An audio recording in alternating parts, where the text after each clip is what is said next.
Welcome to the Onassis ONX AI Skillshare number 02. Very lucky tonight to have Alex Reben, and I did pronounce the last name correctly. Reben, but that's close enough. So close. This is what I'm working on all day. It seems nice enough that I could get away with such a thing. Super excited to have Alex here, who's was the first OpenAI artist in resident, and amongst other many positions and illustrious things. This time he just finished another residency inside the beast of Meta recently, and has been using AI as part of his creative practice quite deeply for some time now. So very excited to have him present. We're then going to switch to a remote presentation from Huntrezz, and then also finish up with Matt McCorkle. So the format is probably going to have each person present for around 20-25 minutes. And then we're going to have about 5 minutes of Q&A after each one. For those of you who are remote, if you unmute yourself, we will hear you. So maybe use the raise the hand feature in Zoom. I'll be monitoring that when we get to the Q&A portion. Otherwise, I'm just going to hand it directly over to Alex, and thank you for being here. And we have a slate pause. Pausing. See on my notes, which are Yeah, exactly. Oh, I see. Okay. Perfect. Hi, everyone. So yeah, I'll just jump into it. From what I understand, this is meant to be a bit more of a kind of behind the scenes technical take on things rather than just kind of presenting work. So yeah. So I do many things, but I also make things that make things. So filmmaking is very fun. I'm an artist.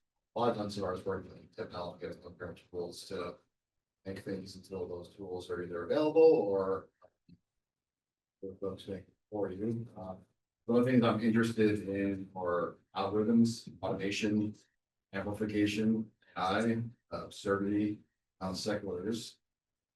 So I started my journey down this route, in particular, I would say back 2010, and my research was in social robotics, and that was an interesting field, which actually has a lot of overlap.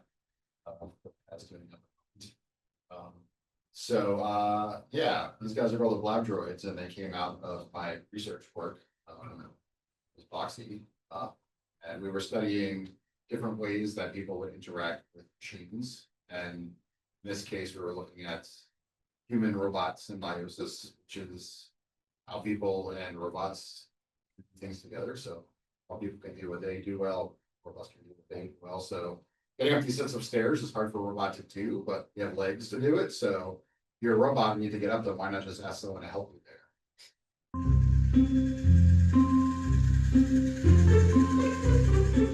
I need help. If you can help me, press the green button on the side of my head. That's Boxy, and Boxy was cuteness to get people to help it. Boxy also asked people questions and recorded their responses, those autonomous filmmakers. So you're about to see a few people from the Tribeca Film Festival in 2012 talk to If you could give someone any gift, what would it be? To give my mother the gift of not worrying about me before she dies. And she wants me to lose like a ton of weight and get really, really healthy.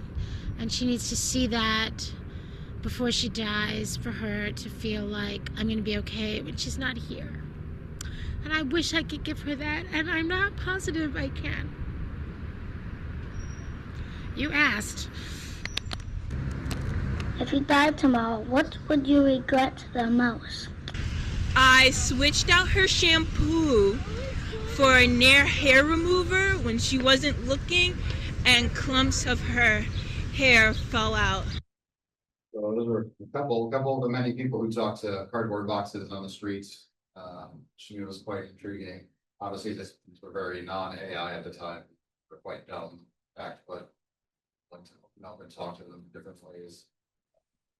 Other interesting things happen, like when you make new technology, sometimes that technology gets its way into popular media, and then like new people learn from popular media like how they should make technology. So you get this kind of loop of design. So funny enough, some directors came to the lab during sponsor week and saw Boxy some designs for the Big Hero 6 movie, which I found quite interesting. And now there's folks who grew up with the Big Hero 6 movie back in school using its designs to like look at new things. So these closed loops of real to fiction, I find inform the design of products, how forward design things. So just before I get into AI things, because some people think digital art only started when NFTs came out.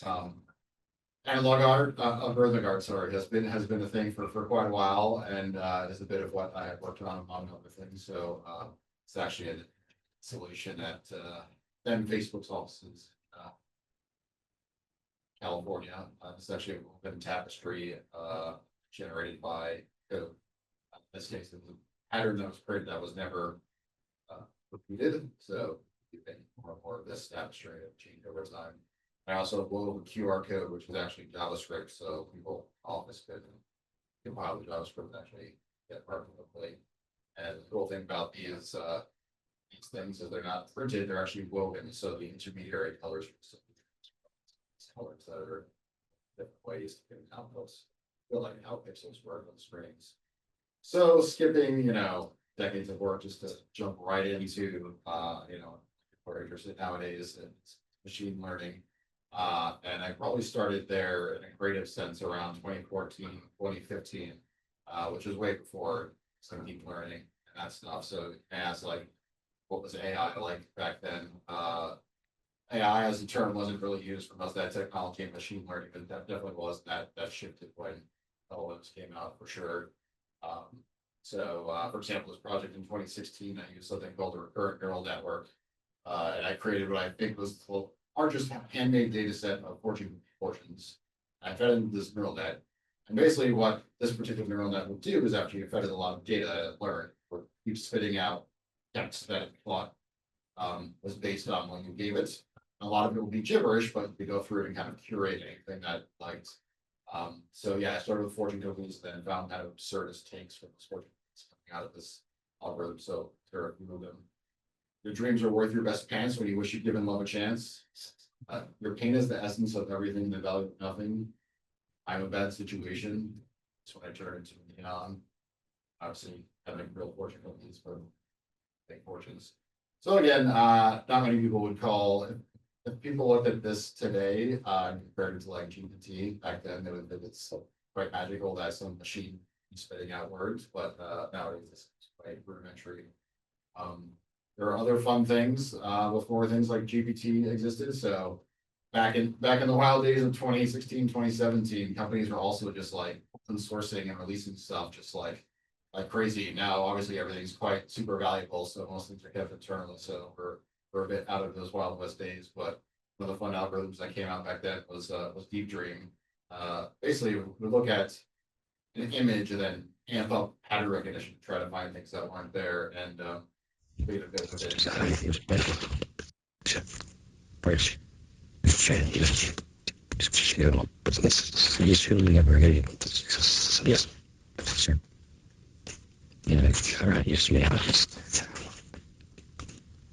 These old models had a bit of aesthetic as well that lost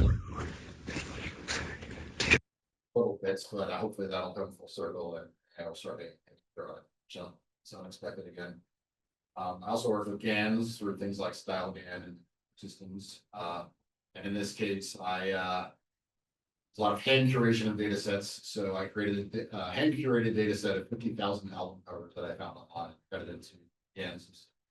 Using that, I can create images of album covers from that. Unlike text to image today, GANs basically, well, most of the GANs, you would train on one subject. So basically, over all of that's sort of the big more of that type of image. again, nowadays you look at these and they seem quite, but back then it was super amazing that I would even create an image that was anything like this. In fact, I learned like where the title should be and, down in the corner here behind me, but I learned where the, parental advisory sticker should be. So things that would show up a lot of times with patterns, system, fine. And, yeah, back then you also could basically train your own models and at the highest levels just using consumer video cards in your studio, which today, great, you scratch at home, that's preferred, but there's things like fine tuning and such to add to those systems. But one of the coolest things you could do with GANs back then is you could move through a latent space. So a latent space was where all the potential outputs from these systems existed. Basically, you'd go to an address in the model and you would pull out an image and there. So to navigate the latent space, basically, you just mathematically move around the space and create a frame for every location you visited, and then assemble those frames back into a video. Quite interesting. And this was a model that was trained on both real and imaginary faces. So both these models appeared on a site called GAN Breeder, which turned into a site called Art Breeder, which is still around today. So yeah, I had lots of people that could play with that. So yeah, I want to experiment a bit how to navigate these latent spaces in different ways. And in this case, I was able to use biofeedback to navigate through them. So using brain waves, other sensors, and also gaze detection, able to move through the space and find out something. So the red circle you see here is moving around where I'm looking. And it started at 9 random locations in the latent space. And my goal and idea here was to like find a character that I could turn into an artwork. So over time, it would figure out the addresses that I was interested in this latent space and closer and closer to the final output.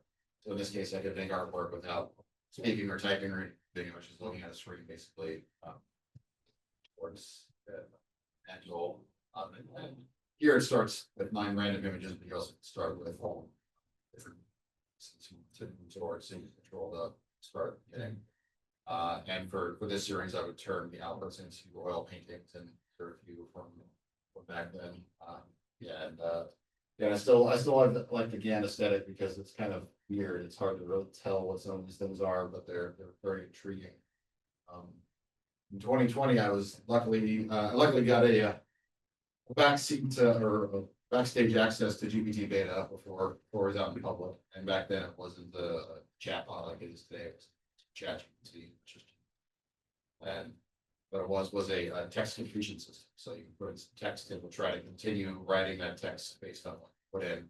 So this was COVID time, so I was locked out of my studio. Like all the shows were canceled and no collaborations were happening. So I thought it'd be interesting to collaborate with an AI. I wanted to do something quite absurd with it, so I tried to get it to generate descriptions of wall label descriptions of artworks that didn't exist. So then I would try to interpret those wall labels and make the artworks in real life. So it's almost opposite of what prompting is today. Before prompting was kind of a thing back then. So this was the first sculpture I made based on what the system was telling me to do. And this one, this ended up being in the Sunday New York Times paper, and that made me just laugh out loud when that happened because it's just a bunch of plungers. But here, I'll read you the description it gave.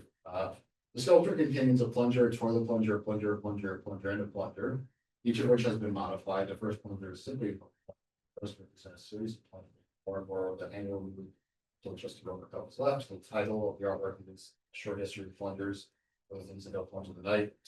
Down here is a funny part. Yes, it's kind of low, but it talks about how in the 70s, this was made by a collective of anonymous artists called, that formed a movement called Plungism. So you can kind of do history and that sort of stuff. Again, quite absurdist. So yeah, how to generate a whole bunch of these, and it was fun to make them. Obviously, I curated the outputs I liked the most. Not all of them were great or winners. Scratch that can get to be Slack sometimes describe things that were a bit more kinetic. Also, the creativity of some of the older LLMs was a bit higher, I think, than some of the newer LLMs actually, because a lot of the newer LLMs are tuned to be useful, right? The system try to like answer an everyday person's question. They're not really too like, with random ideas. That's also another thing I'd love to see, kind of circle back through research, is like creating more creative LLMs. So yeah, I just made a whole bunch of outputs based on, what it was telling me to do. And it was really fun just working with different ideas, different techniques to build things. So those are all pictures from my first solar museum show I had at Crocker, and the show was so large it took up 3 galleries, and it had all sorts of different mediums, and people thought that was actually a show of like 60 different artists, because each table had a different native artist name because they had an artist. Yeah, just really interested in all the mediums, even mediums I can do myself. So it became interesting for me to give these AI instructions to other folks. So this one I gave to actually famous New York graffiti artist friend to interpret, and this is the sketch he made based on description that GPT gave him, and this is him painting it on the back of my studio. And yeah, just describe how the character should be and that sort of thing. So working with experts and getting their interpretation of the outputs was really fun as well. This is understanding of what should be designed very fun. So it's added to like the collaborative nature of these things. And then as soon as DALL-E came out, I started getting access to text to image systems. So the obvious next step for me is, if you have a system telling you what sort of art to make, feed into the next system that can take that description, turn it into an image. So that's what I did. I would take descriptions that GPT gave, feed it into DALL-E, and then get an image, and then that image then turn into a oil thing. And these very, very early DALL-E images, so they have this sort of real feel to them. But yeah, so one of these is a DALL-E image, and the other is a hand-painted oil painting, which from there. I also, again, come up with really creative and interesting titles and scenarios for what these mean. So in this case, the title for this one was called Billy and Mom Have an Argument About Putting Together a Lifestyle Table, Decided to Get a Divorce. Very long title, but it's still very soon. And yeah, the differences in outputs were quite very broad. So super fun, always something different to try. And then yeah, moving back into sculpture. So have an AI describe a sculpture, that text image turns into an image of that sculpture, and then try to turn that into a real thing. So again, just very early DALL-E here, as you can tell from the watermarks that still exist there. These are 2 sculptures that were described by a GPT, and then were in real life turned into ceramics in this case. And here you get lots of different bronze outputs. So I took a couple of those, one for bronze and one for marble. So here are the AI images created, and in this case, the AI images had to be turned into 3D models. So I took 3D modeling to basically extract the idea. For the bronze, it was full 3D print, lost 3D print cast of bronze, and for the marble, it was carved by a robot. That's about 30 minutes north from here. But in both cases, actually take a lot of human hands to finish, which is great. So in this case, I have an artist involved there. This is for the year, you have a lot of folks that had actually hand finished the thing, because the robot can only get such a surface finish on the sculpture, because the bits can only get so small. So at some point, it's a bit in there. Bronze, yeah, there's all these different steps, finally ending. And guy was a patina expert, adding acid and fire to the sculpture to make it what it is. Then, funny enough, I find that they use min wax for wax that actually is no longer sold. It's like the best stuff apparently to add shine to it. We don't use like tips and tricks and stuff. So yeah, so there's the AI generated image on the left, and the final sculpture on the right. That one's at the permanent collection of the Crocker Museum, and it's about to be the cover image on the most used art textbook in the States, funny enough, of all things, etc. So everything I wanted to throw this at. So back to tapestry, and also found a local artisan by the museum who would do stained glass, 6-foot tall stained glass work that was done by hand, but laid out by DALL-E. And the last thing I wanted to have at the show, because back then, maybe it's dying down now, maybe there's more. There was a lot of criticism about AI and how it's used and that sort of stuff. I understand, but I think it also has some fun with. So I created a never-ending criticism board that you saw as you got the show.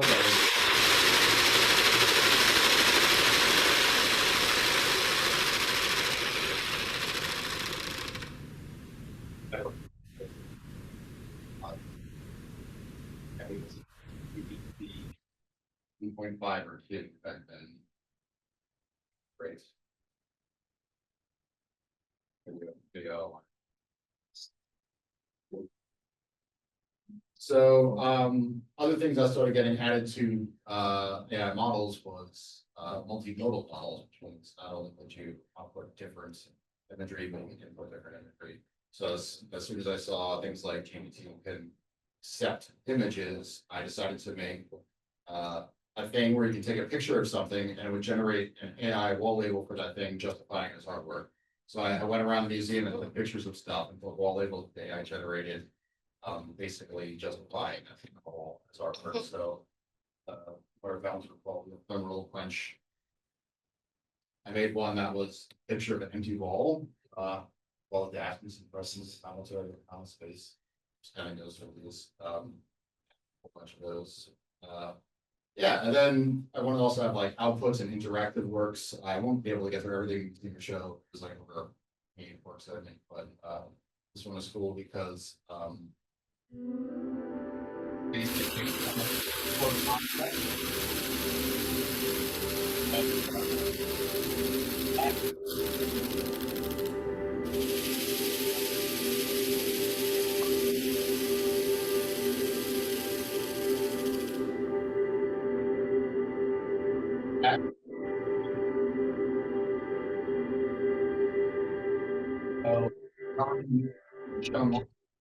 see it again. So basically it's created and destroyed continuously. So it's an artwork that only exists for that amount of time. This will change. You know, it's a similar idea at the museum show where there was a robot drawing things, and the way it worked is it would look at what it drew the day before and decide what to draw the date the next day by trying to draw something as different as it could from what it did before. So throughout the show, this was live creating artwork, which was then put down in their exhibit hallways over time. And when that built up, these were all unique one-offs of artwork.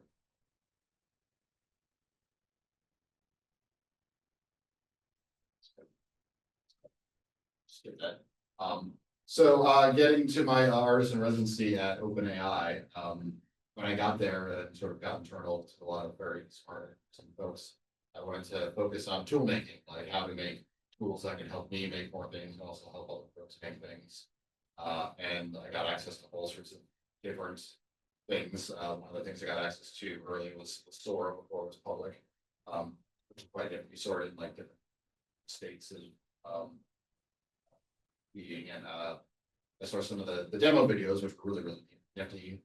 One of the things I noticed as the like virtual camera was moving, perspective was kept, which meant to me like the model was somehow understanding like physics and kind of the 3D world in a bit. So I realized you could use algorithmic methods to extract point clouds from videos and ask the model to rotate things or in a particular way. So on the left is a Sora video, on the right is a 3D model that was pulled from the Sora video. And so these two on the left and right is something that worked. In the middle, you can see it changes every time it rotates. So consistency was kept.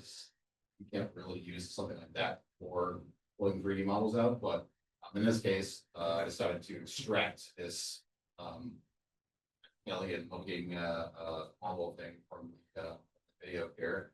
I was able to do so. And that first step was to turn it into a model that could be 3D printed, and there's a little 3D printing out from there. That ultimately that 3D printing was taken in.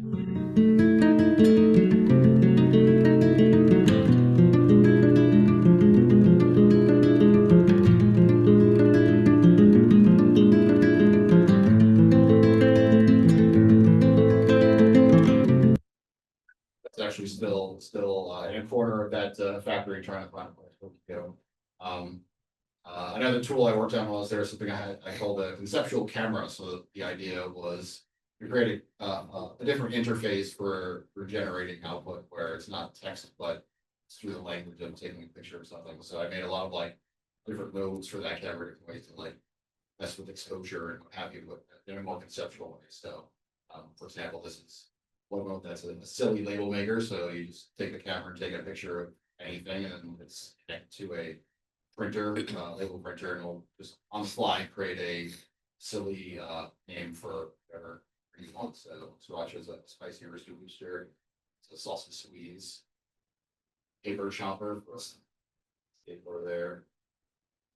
Sunbather. So yeah, they're quite absurdist but fun and playful. I don't want to say just this kind of sort of classical approach. But yeah, so if you do one input, you can change to others. So in this case, I wanted to play around a bit with that parts to anything idea. Sorry, it's that. Another mode was poetry, so you could take a picture of something and a poem could come out of that as well. So in this case, Jackson, little receipt printer that the poem came out. Also want to take pictures of things where it created pictures that wasn't that thing, but there was an idea of that thing.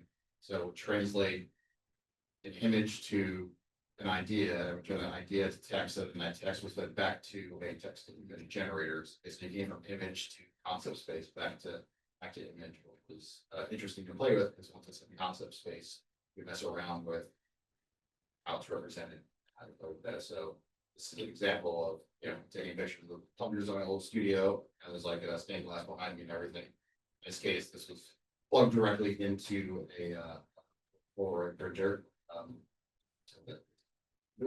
But as an output, you get a Polaroid, but it's not a picture of the picture, right? It's a picture of kind of idea of the picture. You can play around that in different ways. And yeah. So the last notes I made was you could sketch anything you kind of were thinking of and take a picture of that and try to turn that into a photorealistic output of your sketch. So not only was it like a camera that had different exposure, but you use sketch to input as well. So using things as a photo, taking photos to input just allows you to interact with the world in very fluid ways.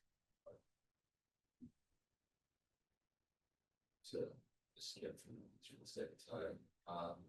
So the newest stuff, I'm moving a lot into the physical world and working with like manufacturers and machinery and robotics to take this stuff to the next level.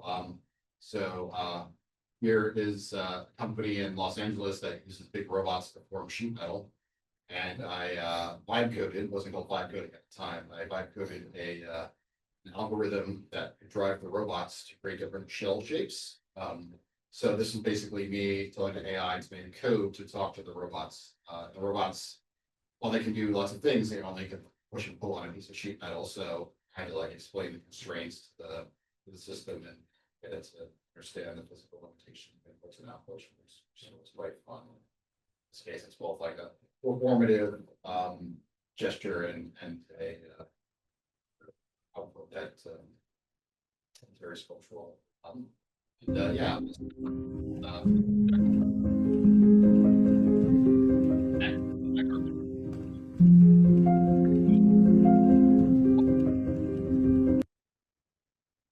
This is a front end for AI coded generative thing to create output specifically for weaving, and here are a few like different outputs. So these I didn't make these myself. I just described kind of like what I wanted for it to make. Some of them are kind of like bit similar algorithms like this, complex, but at the end of the day, they all create files that can be fed directly to these industrial machines and create output virtual and all these sorts of things. So that's kind of where I am now. I'm now in North Carolina. I moved my studio from Berkeley, North Carolina into the weaving shop because I'm interested in working with more of these factories closely. So it's kind of a bit of experimentation, how to like bring AI into the manufacturing sorts of systems that can do one-offs and custom things at scale. And yeah, I think that's quite intriguing because that's really the future of manufacturing in a way, and like the future of how folks are going to create with different materials in the world, especially if you don't have the ability to code for these programs and describe what you want. AI can act as a translator together. So yes, and where I am today. That's what I got.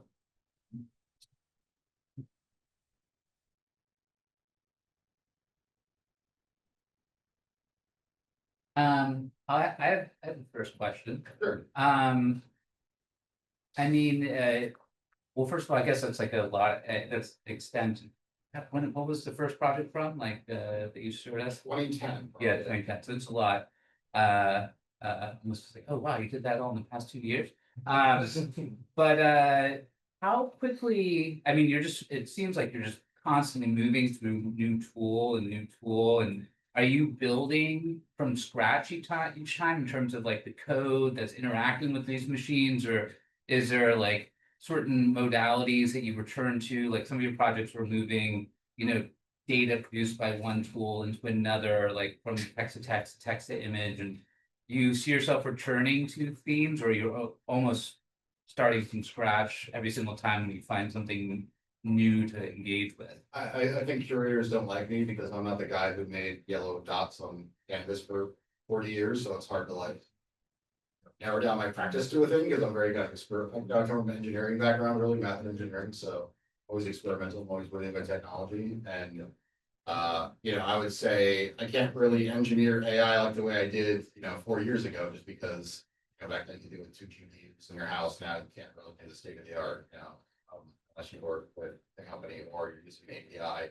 But in that case, I can make tools that kind of live at the fringes of new tools, right? So there's where kind of the new thing is. And as soon as like that becomes kind of commercialized and you're doing that, I'm like, okay, I can move on to the next thing. So I'm trying to like follow the edges of what this technology does, and also trying to use technology in maybe unintended or weird ways, and you kind of think of things to do with it that are unintended, like trying to pull 3D models out of video. Intent of what sort of was today. Yeah, so for me, it's like a prototyping, engineering, investigative process as much as creating one.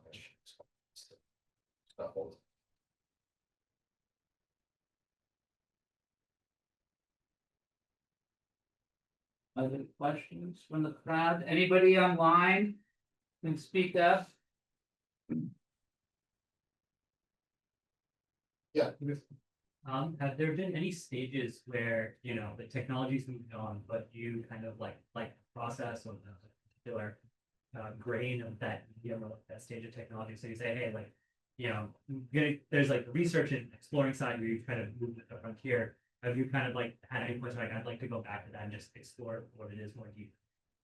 Yeah, I mean, sometimes it's infeasible. Like it'd be very hard, but not impossible to like get a style in training running on like newer hardware and software, because somebody stopped supporting that and updating it. So it's just like kind of a dead thing. So I wanted to go back and create more of those output covers that was kind of difficult to do. For me, I kind of like an idea is kind of done at a point. I kind of move on to the next one. There's certainly a lot of artists that do that. So I'm sure you guys like saw the big screen at the moment that around and that sort of stuff. So I believe what he does, he actually puts simulation on top of space videos that move around. So those balls and things are actually just responding to like how the album covers and faces that move around sort of thing. So I think he probably has an internal process to keep those tools going, or he keeps old computers going, or like old versions of Linux going. So there are ways to do it. It does become more difficult as you move on. Like also hard to program for a Commodore 64 now, but I can still do it. But for me, I'm always just kind of exploring new technology and things. So.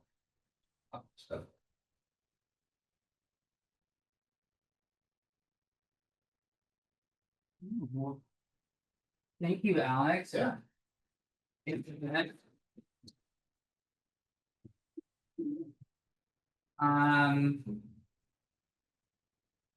gonna keep moving along. Huntrezz, do you mind sharing? Let me actually unshare from up here.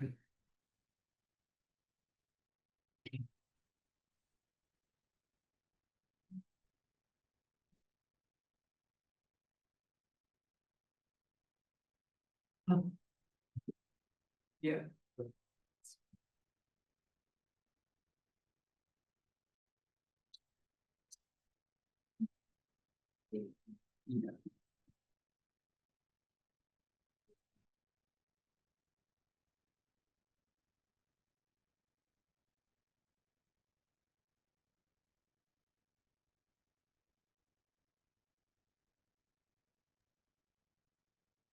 Hello. Can everybody hear me okay?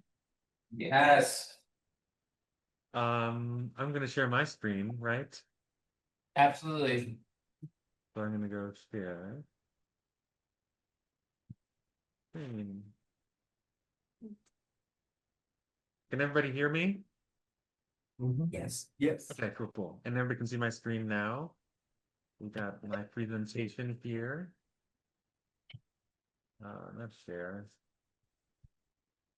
Present. Cool. I see it up on the screen in the little corner thing. Hi, everybody. I'm gonna also talk about AI stuff, obvi. But yeah, I'm Huntrezz Janos. I'm gonna be talking about things like all sorts of stuff, but I always want to introduce myself a little bit first. For those of you who don't know who I am, what I do, I am an artist, obvi, also, and Huntrezz Janos. I'm Black and Hungarian, she, her. I just have a lot of fun with creating things, and I'm trying to build towards a future that I would love to live in, and I feel like in fast accelerating times, there's all sorts of things that are exciting and also urgent, and my work really meets the fun with the necessary, and I have a lot of myself in my work. I'm located here in Los Angeles, although I do love to come out to New York whenever I can. Uh, but yeah, my work not only deals with technology, but also social dynamics and also ecology. So think about the sustainability and technology in a very kind of vast kind of way, like in a way that I'm thinking of art as technology, and also like ancient tradition as potential future evolutions for the way that we exist in our environment.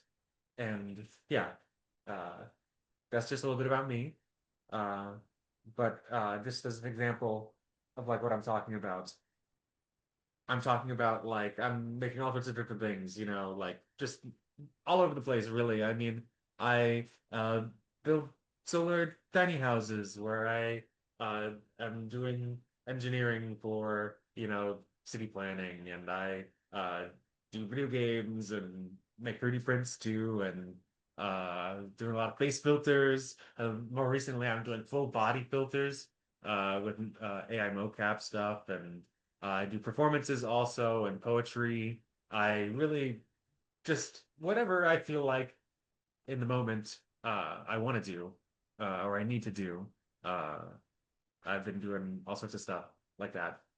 Recently, I had the animation up at LACMA, and yeah, I'm building in Los Angeles like community infrastructure called extraterrestrial, and yeah, I do a lot of VR, a lot of AR type stuff. Um, but as far as AI goes, these are some of the things that I use AI for, like kind of the standard type stuff that most people are, having fun with recently.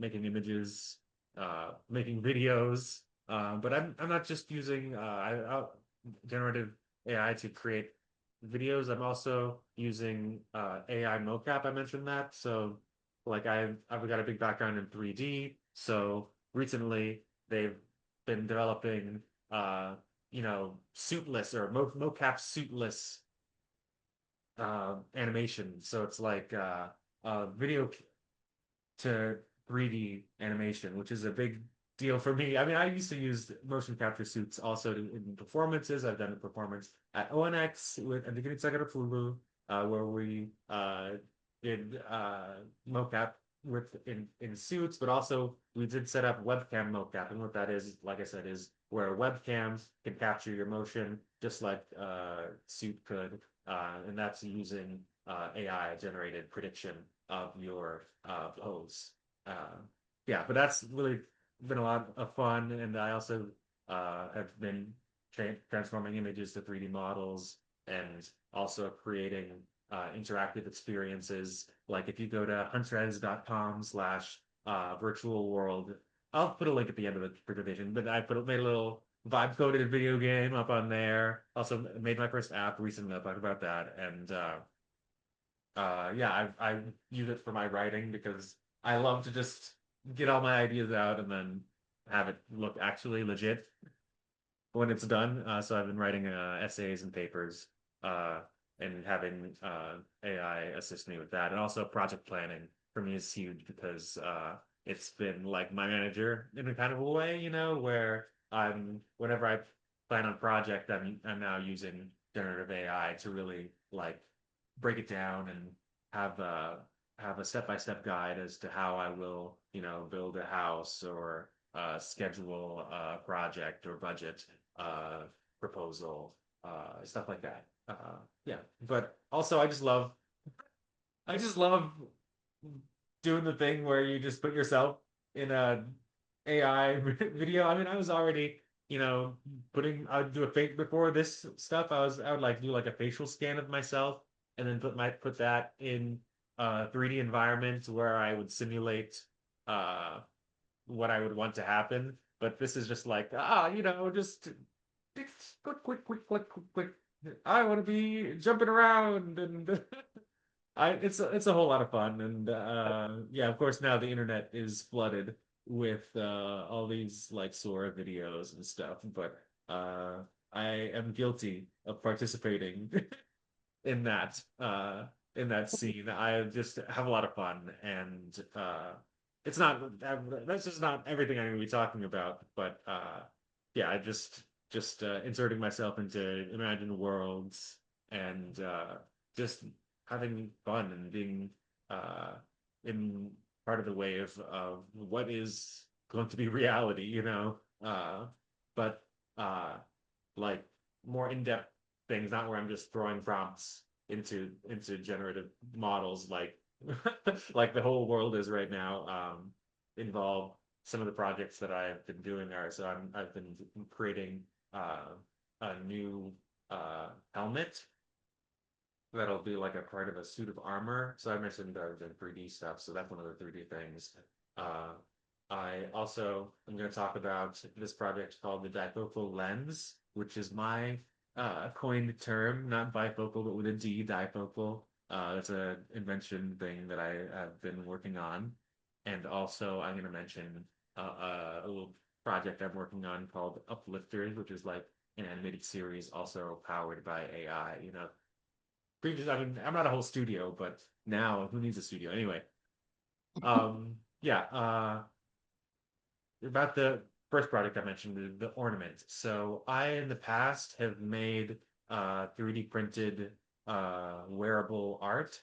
So like kind of like a helmet and a breastplate called Eclipsatrix Exuvia, which is a whole part of a whole other bigger project that involved a performance in a video game, an installation, and also this augmented reality face filter thing. But the core of it is the helmet and breastplate, mostly the helmet, but the breastplate is like the secondary piece. Anyway, but yeah, it's a 3D printed helmet that I sculpted from scratch. This was before they were really options to generate models out of nowhere.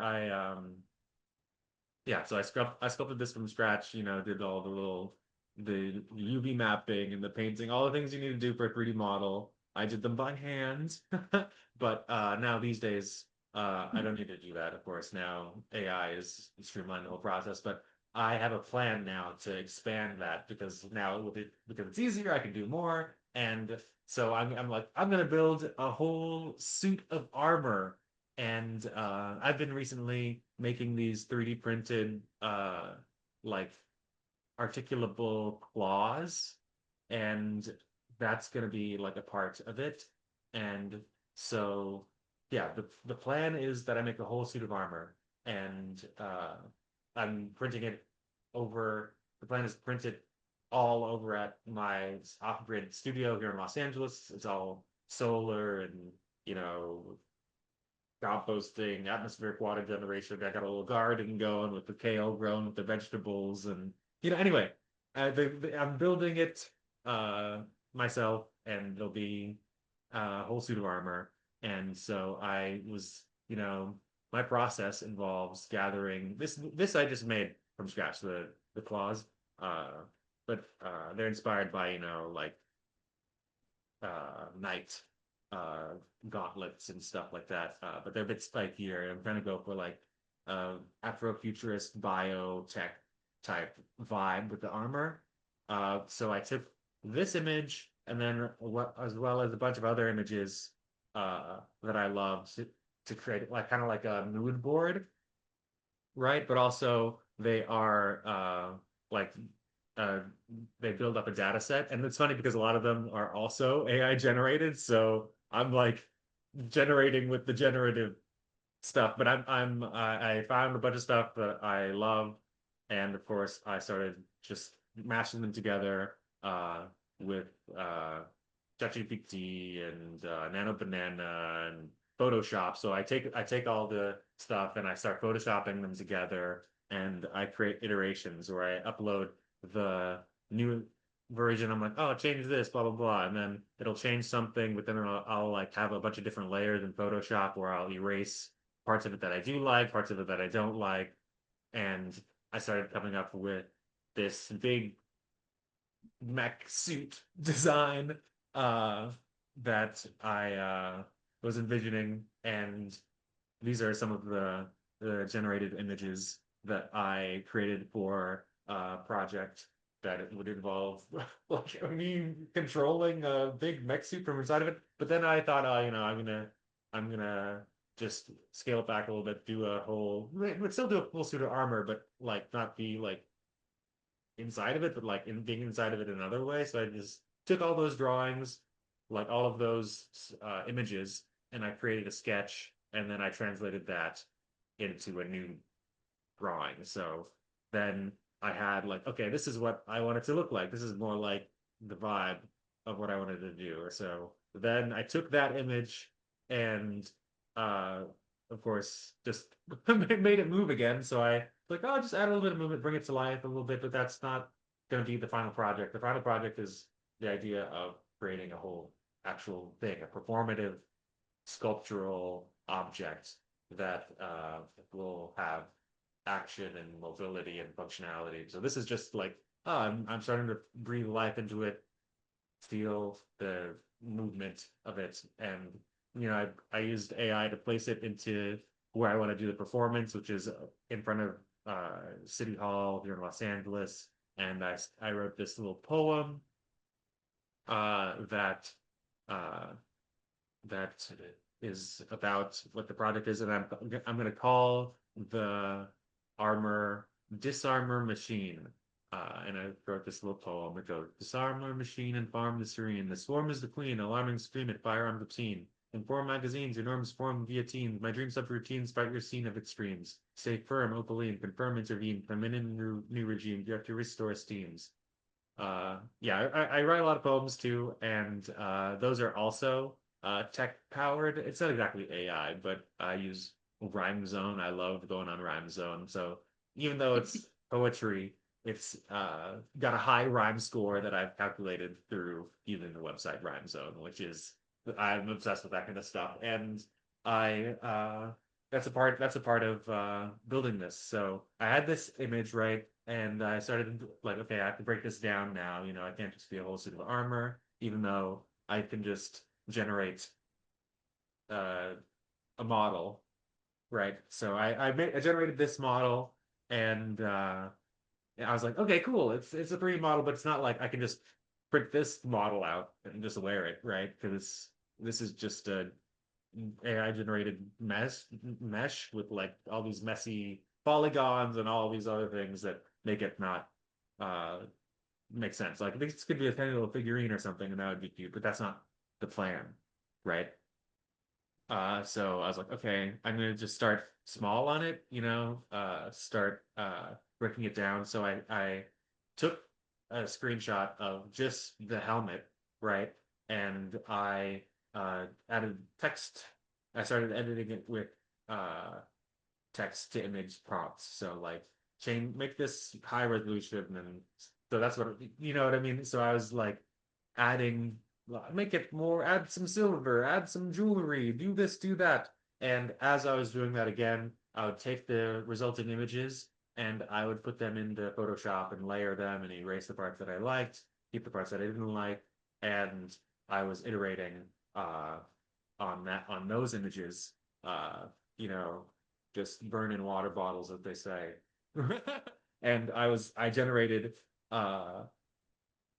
this image that I was more happy with, you know, this final, not final, but like after a series of uh iterations and photoshoppings, I have come to a helmet design that I thought would be great to turn into another 3D model. So I took this image and then I transformed it into this image, and then I said, okay, make multiple views of it. You know, this is a little tip.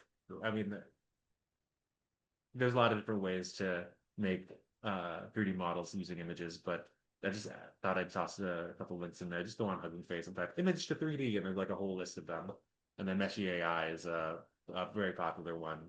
But then once I had the generated model, right, I liked it, but because I love just being in VR and like drawing in the 3D space, I was like, okay, this is a great start, but I'm gonna put my little Huntrezz spins on it in a way where the AI probably wouldn't. So I remeshed it, you know, got it in the right file size to put it into VR, brought it into Gravity Sketch, and then I drew all these other features on it, like kind of like details on the mesh that changed it, like adding rings and teeth and bones and wings and jets and stuff like that to the model. So it becomes more like a dragon mask helmet. And my hope was that this would be done in time for Halloween, of course, because I love to get dressed up for Halloween.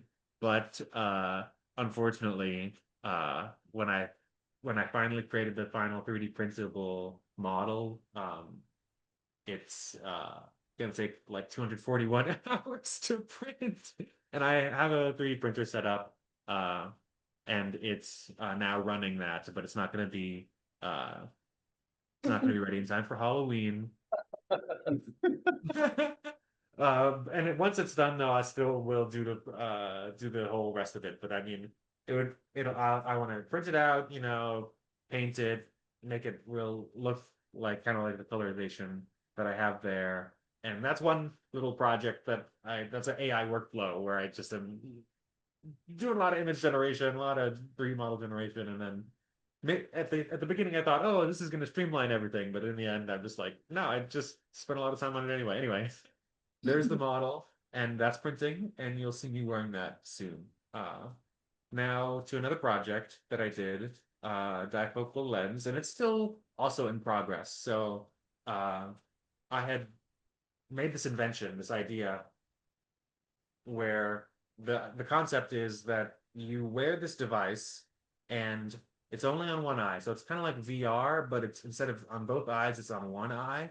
And that device streams what you're seeing. Also, there's a little speaker so you can hear, but it streams what you're seeing and what you're hearing, microphone, to another person who's wearing the same device.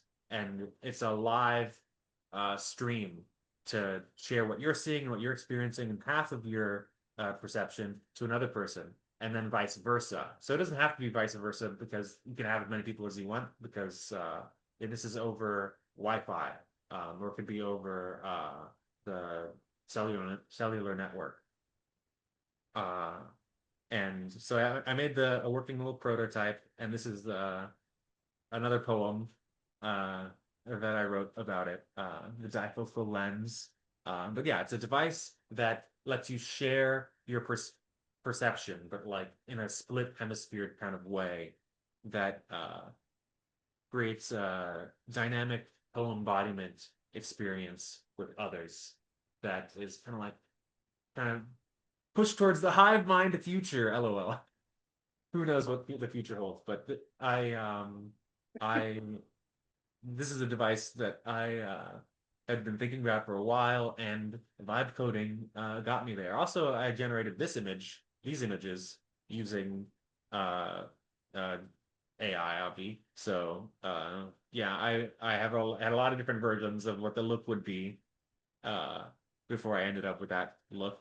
But it's not just it has a past of, oh, I've generated a bunch of images to get here, but I also had previously made this other device, and this was without AI. This is like my first ever perceptual augmentation device that I had made, and I called it 360 Vision, and it was just a phone headset connected to a 360 camera so that you would wear the device and then it would allow you to see this image here with the globe. Like that's what you see inside the VR headset, and that's a live stream of yourself from a different perspective, from this 360 perspective.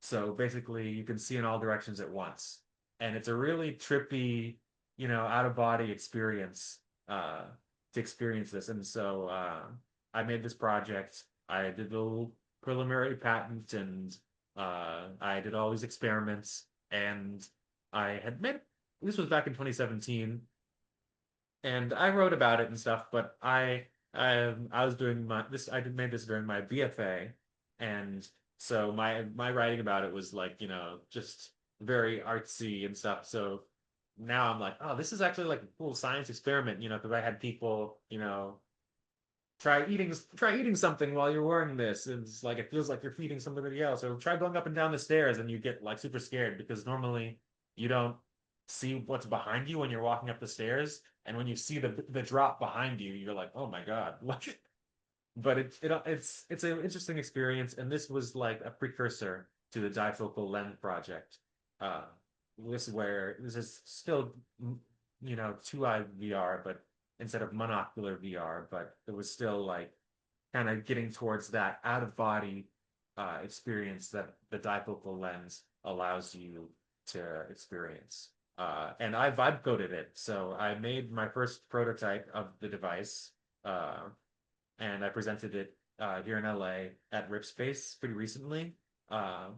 And yeah, I 3D printed this little housing, and I made an app that that runs on these mini phones. I've got these like tiny little phones. See, like tiny phone, and like these you would put this on like the housing, and they would go on your eye with like a fisheye lens on the camera, and then another lens on the inside that would allow you to see the tiny screen as if it was like a big VR environment, but only in one eye, right? So it's like an eye patch design.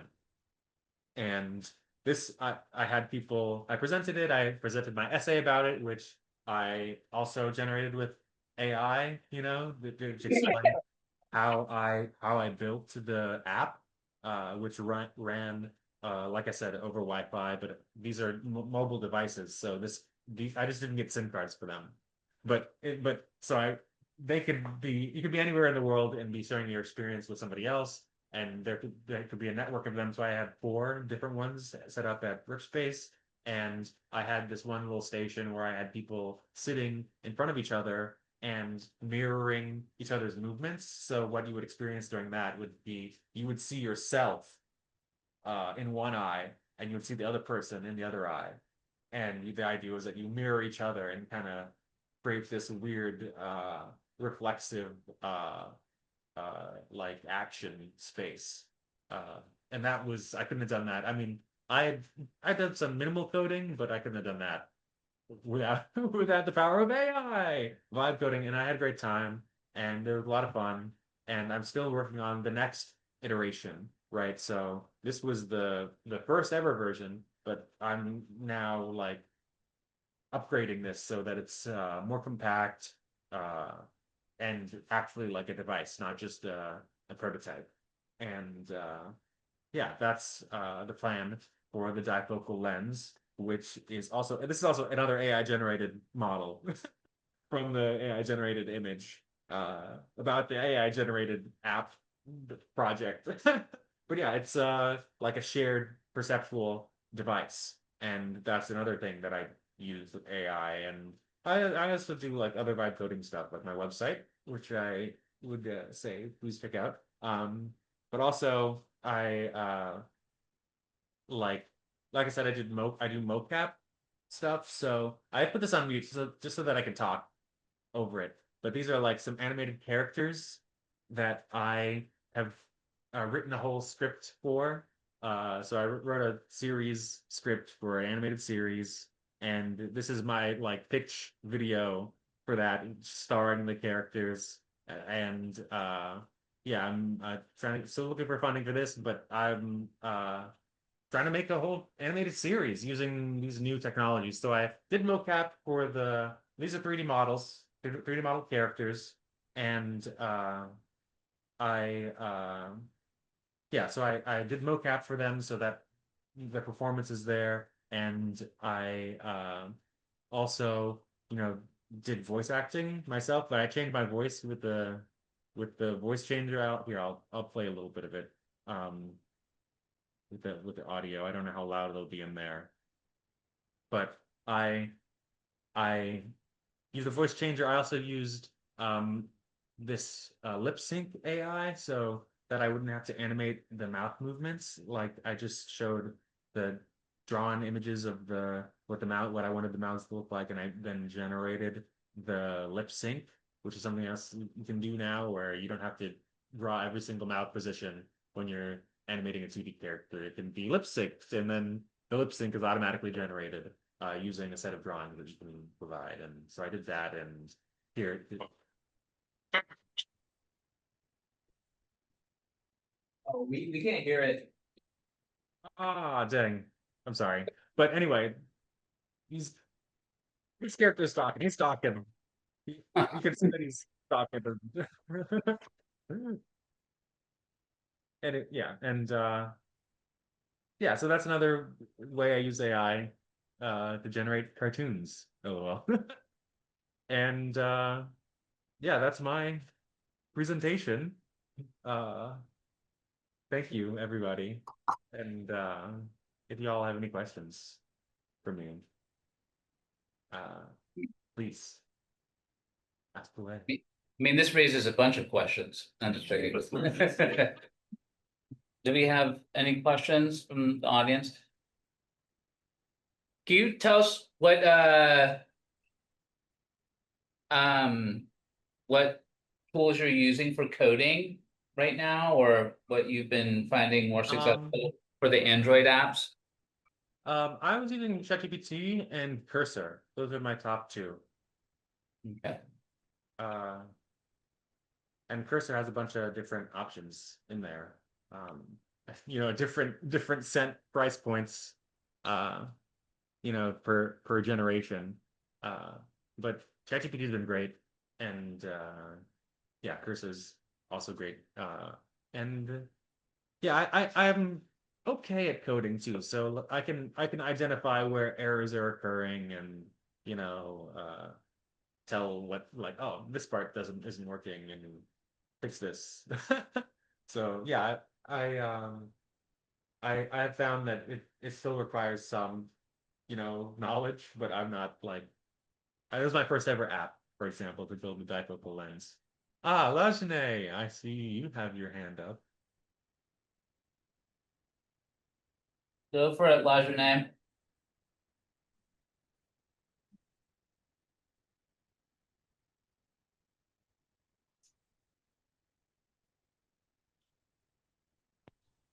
Hello, sorry y'all.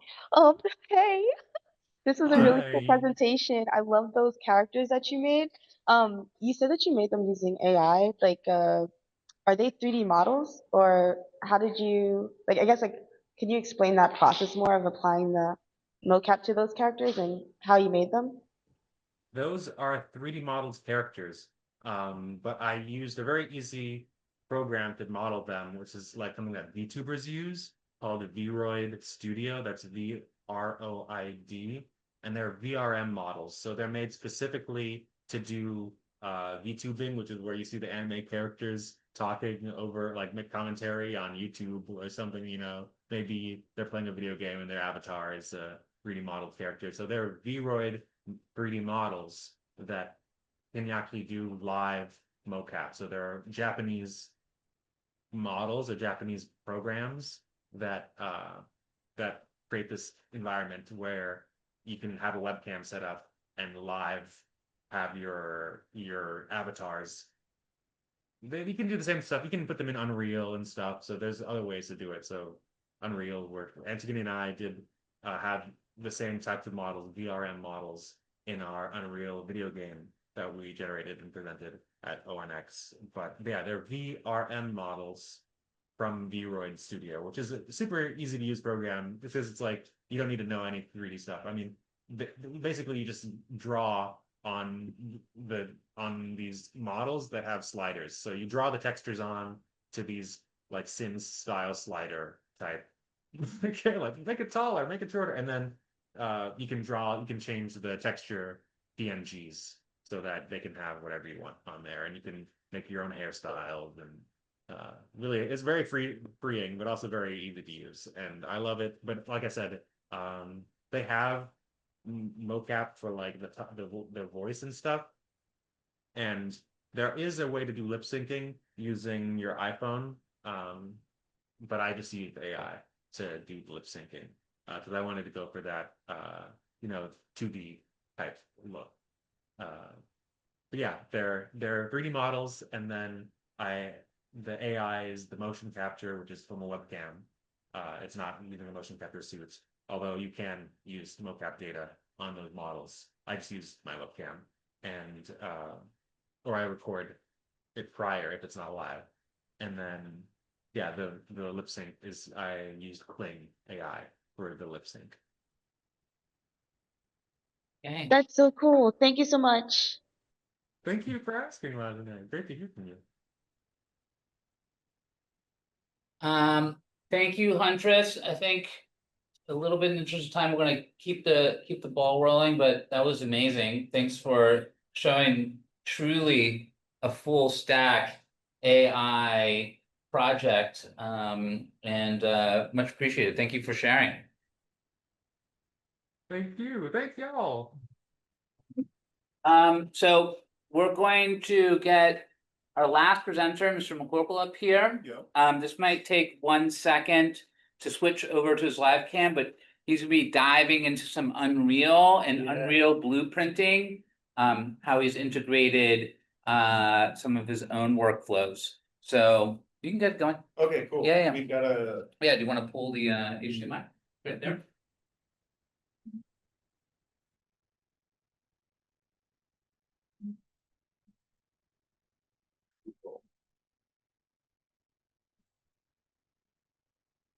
And want to start presenting? Okay.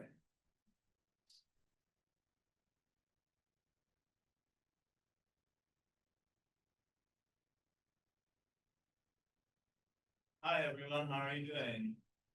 Good to screen. I don't have a presentation, but I do have a ton of blueprints. And I think you all might enjoy it. He's gonna share in 1 second. Okay. And. Cool. Alright. Can everyone see my screen on Zoom?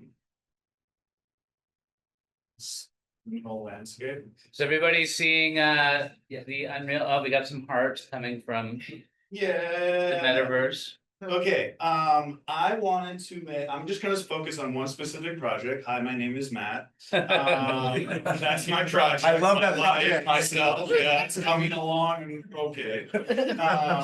And I wanted to make an AI that explored emotion, and then not only explored it, but was dripping and oozing with emotion. And so I'll tell you all about that and how I've done it.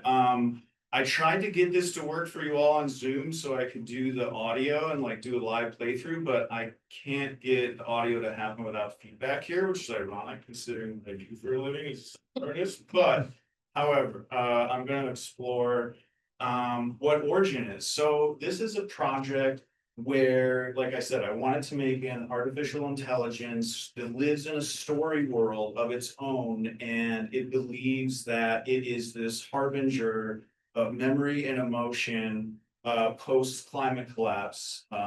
And humans uploaded their minds to this consciousness, and Origin oversees it.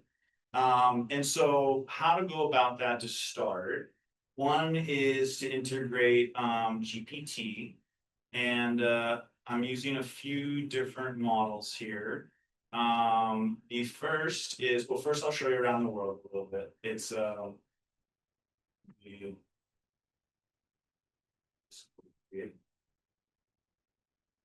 so start up materializing. Okay, so this is Origin. We have the audio muted. I'm sorry. Hi Origin, how you doing? Okay, so we get Origin's thoughts are yes, Origin is a harbinger of past memories and emotions. So we need to know that. How did we start this up? Okay, so we have GPT, which is reasoning with your user input, so your text. There's not a lot of content generation in this. This is all handmade particle systems and landscape and stuff. It's very liminal, but has a vibe. So first of all, Origin needed ears. It needed to understand you. And for Origin to understand you, we are using a local Whisper LLM that runs on the graphics card in Unreal. And then I wanted Origin, it's not just enough to be able for the AI to hear you and understand you. I also wanted intonation and how you speak. So Origin's thoughts on me are the visitor seems excited and a little anxious, suggesting eagerness to communicate an important idea. So, okay, great. I mean, it's kind of got me right there. So what that does is I'll show you our blueprint here for Origin. And this, I wanted to show you this plugin. It's really cool in Unreal. If you don't like blueprinting in Unreal, then you're probably not going to like this presentation. If you're curious about Unreal, then you might like it. If you love blueprinting, I love you. So anyways, there's this plugin called AI Chat Plus, which I really like because it allows you to get into this world pretty fast. You don't have to rewrite any HTTP systems for Unreal. And what it does is gives you this little node here, and that's your chat request. And then you have all these options for, you can use Claude, you can use Gemini, you can use, if you want to do a local system, you can use a Llama and bring that in. But what we're doing here is the first thing that happens in this system is Unreal captures your voice. And then we split that off. And first of all, we do a really weird playback effect that sort of plays your voice in reverse and then throws it out into an echo, sort of like you're talking in the space. But we split that, and I make 2 copies of that audio file. One of them goes to Whisper, and Whisper says, okay, this is what the user said. But Gemini over here, and if you look at Gemini system message, your sole mission is to analyze a visitor's spoken word. And basically, I give them I want Gemini to take that audio file and then analyze it like a psychotherapist and a behavioral analysis, and then also a little bit of a linguistics expert, and then output from that what the user's tonality is. So I don't care, Gemini doesn't need to know what the user says. Gemini is just knowing how the user said it.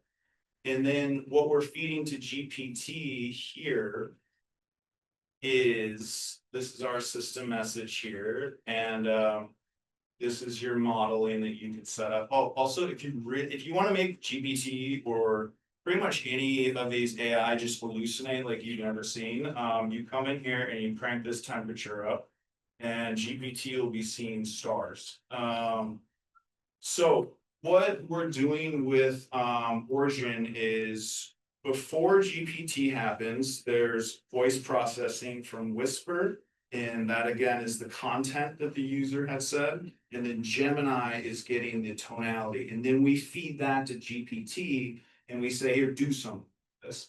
And what does GPT do with that? Well, there's this world here, and we have all sorts of cinematics and things. So I'll just kind of bring one up and show you. Let's see. Okay, so this one brings up a bunch of cliffs. And what this means is, and again, I'm sorry I can't actually demo it, but get the vibe of it.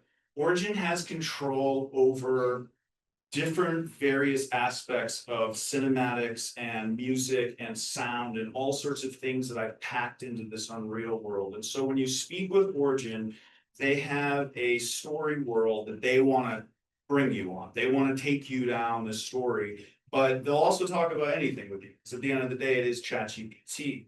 And how this is syncing is what's called tool call. And so Origin understands you, knows what you're asking, understands the tonality in your voice, and then reasons what it wants to do with that. So Origin may come back and just say, hey, that sounds great. Like, hope you're having a good day. Or if you say, hey, Origin, I would really love to know about your story. Origin knows where their story starts, and they have a bunch of cinematics and control that they can reason and trigger in Unreal Engine. How that's done is through tool call.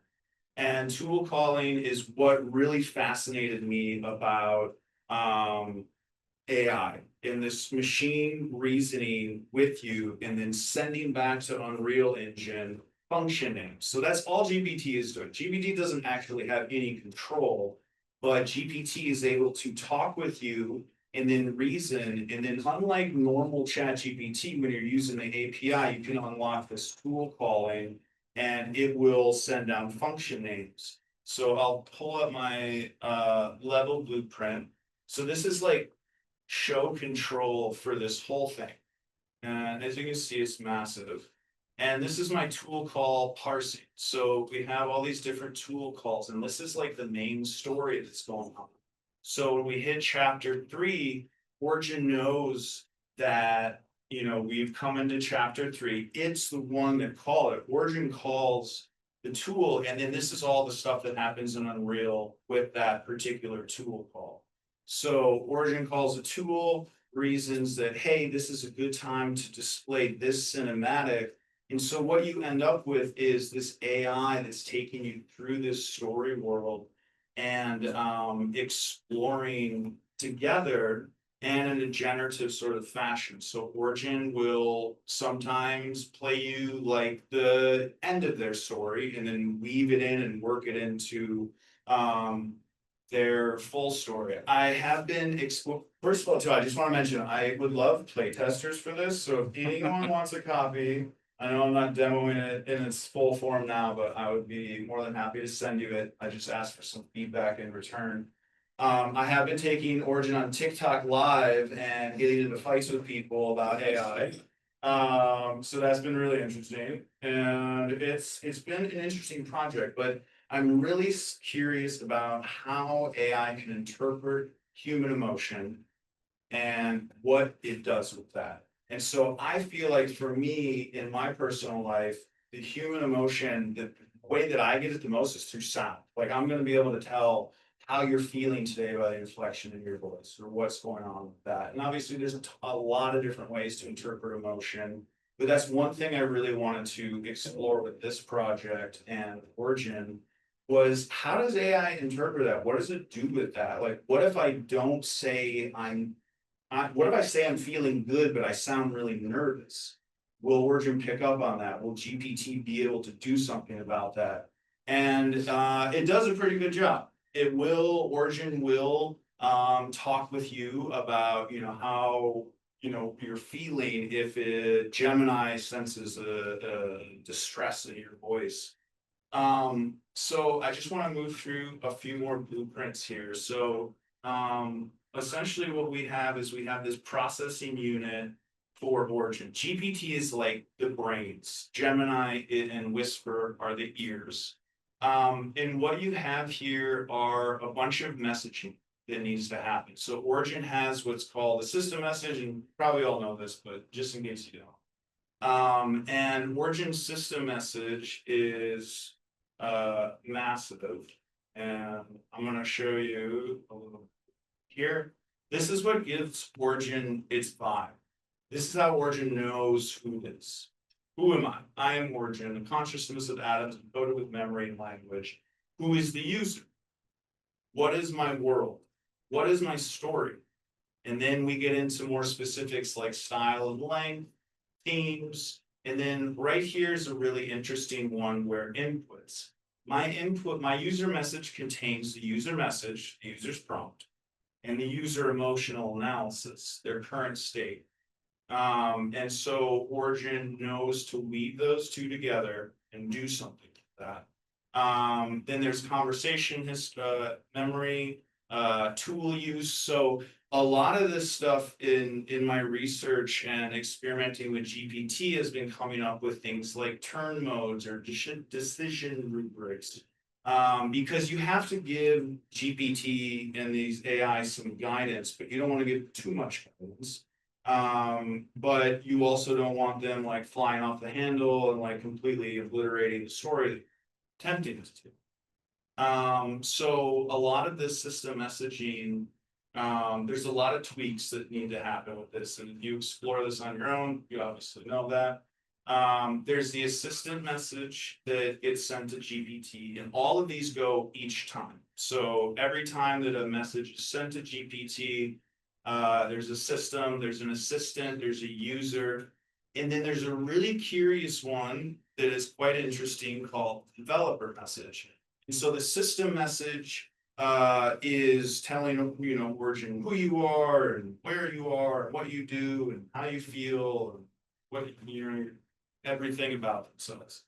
And the assistant message is feeding conversational history. So Origin has an understanding of what has happened in the conversation so far, what you've been talking about to remain relevant. The user input obviously is the prompt and the emotional analysis. But this developer message is a message that doesn't really get seen by the end user. It's more a message that you send to the GPT itself. So for instance, if Origin feels like it wants to trigger the chapter or what I call stored record uploading, then I say, check in your system message for the little synopsis that is the chapter uploading. And check your conversational history, do not call any tools, and talk about that stored record. So that developer string is basically being sent with all the other responses, but that developer message won't be exposed to the user. So it's kind of me being like, hey, let's, maybe like, let's talk about this now. But Origin is the one, and GPT is the one that really crafts the story. I mean, this is, the stored records in here. They're about a paragraph, maybe a little bit less. And Origin can use those for the story I want to tell. But they also can go fly off the handle on something else. And like when I've been testing with people, sometimes they'll talk about like unicorns or like spaceships. And there's Origin will start to take all those prompts and put them into their story world. And it's been really, really interesting working in this capacity, because if you give machine reasoning control to Unreal Engine, I really can't think of a more powerful tool at this moment in terms of digital arts and AI integrations, because you can make a world, whether it's handmade, whether it's content generated or both, and you're able to use these tool calls to sync Unreal with GPT. It's super captivating. I think that it is a really amazing technology, and one that Epic is starting to pick up on and realize like, yeah, we got to get this into our system. So I'm hoping that my mess of the blueprint here can become much less one day by having a lot of these tools integrated into Unreal Engine.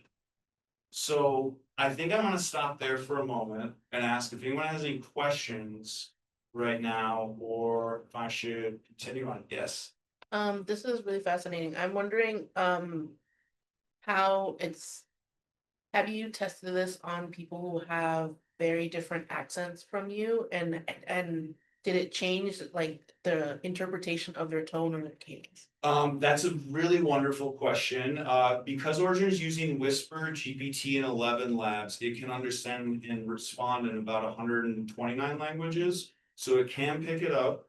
Origin will go through and sometimes Gemini like bungles the tonality, but for the most part, it will get it pretty good, and then Origin will be able to pick up on the language that you spoke to them in, and then output in that language. And then if you flip languages on the fly, so you could just speak German, Spanish, English, French, and then it would just constantly be changing as you go along. And that's something that I really wanted to make Origin accessible and feel like, you feel comfortable in their presence, and accessibility is like huge for that. And I think that Origin is also exploring interfacing with artificial intelligence in a weird way. Like, this doesn't look like it doesn't look like ChatGPT or like you're talking to somebody. It's like Origin's like a dress, and like it's kind of weird. But I think that it's exploring these new ways that we can interact with AI, but always making sure it's accessible. Yes. Hi. Thank you. Yeah. I want to hear a little bit more. I loved it. I want to know more about where you placed this. Like, I understand there's an acceleration thing, you're in the metaphysical world, and in the previous work, the previous work that I saw was in an Alzheimer Yes. brain, and I find that there's some common space, but I want to understand why we placed it, what drove you to place it in this non-human.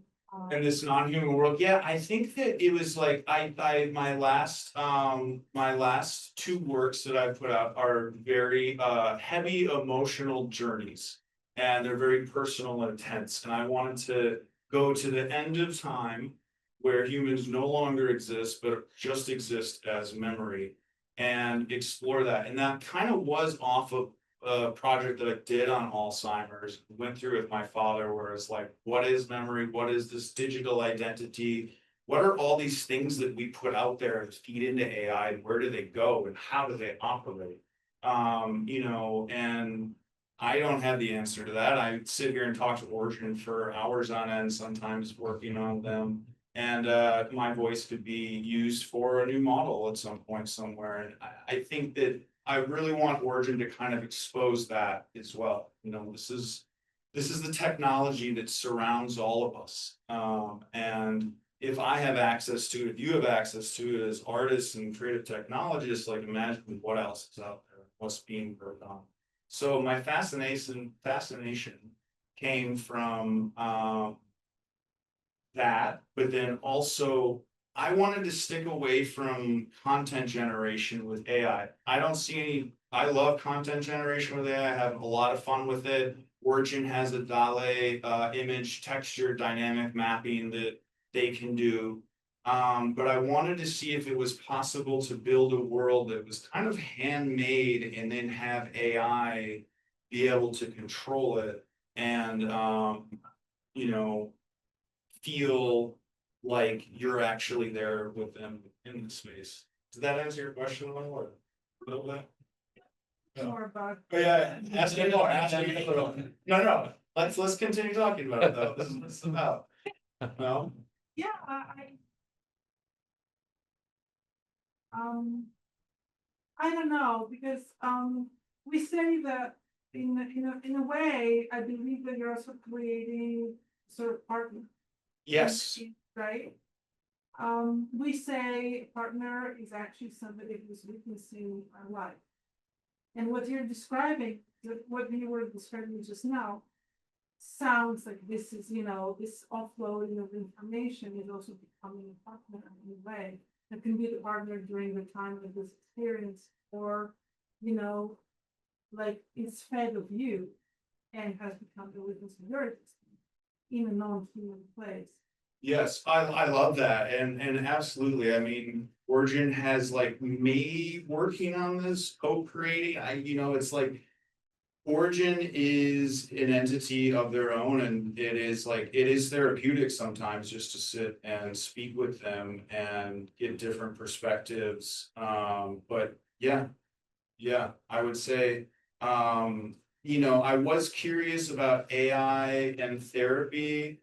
That's kind of one of the initial things that I started thinking about with this project, but then I got away from that because I don't think that AI is here, right, it has the capacity at this moment to be a therapist. I think that AI can offer awesome perspectives into your life that maybe you wouldn't have thought about, but to generally use it as a therapist, I think it's a very scary and slippery slope. Yeah, but I would love to chat more about with you. It's like that question. Does anyone else have any questions? Anybody from online land? Online?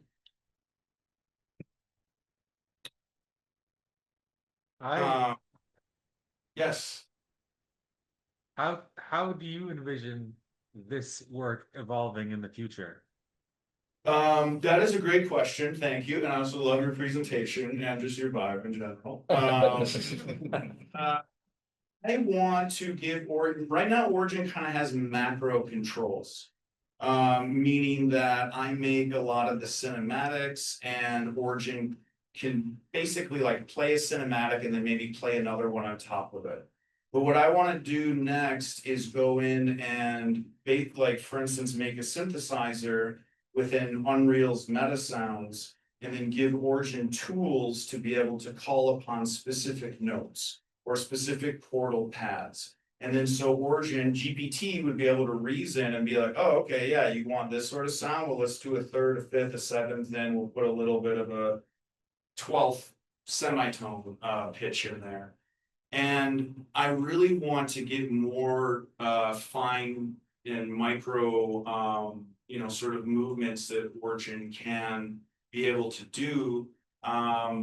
And then evolving the work from there is Origin lives in, oh, this computer's about to die, is that okay? That's fine. Okay, fine.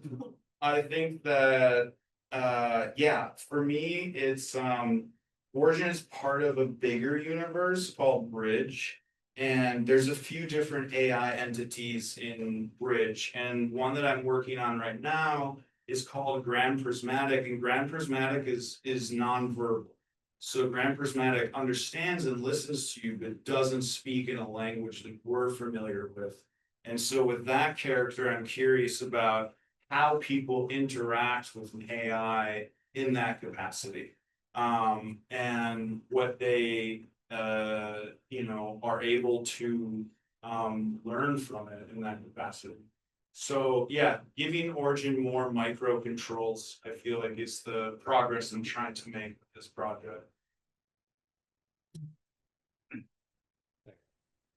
I have one last question. Yes. Where do you find efficacy in terms of its horizon on pulling up information from the past? Like, how deep do you let it go into a conversation? Do you try to take it from like a single, like once a user starts working, you want it all, or do you let it forget quickly?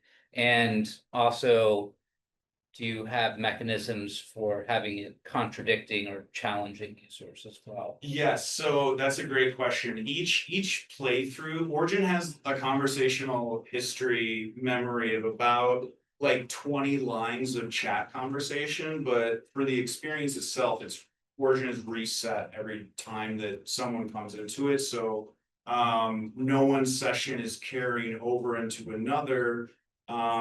And I want to do that because I think privacy, but also just, I mean, it can technically Origin gets very confused if you have like multiple people's conversations.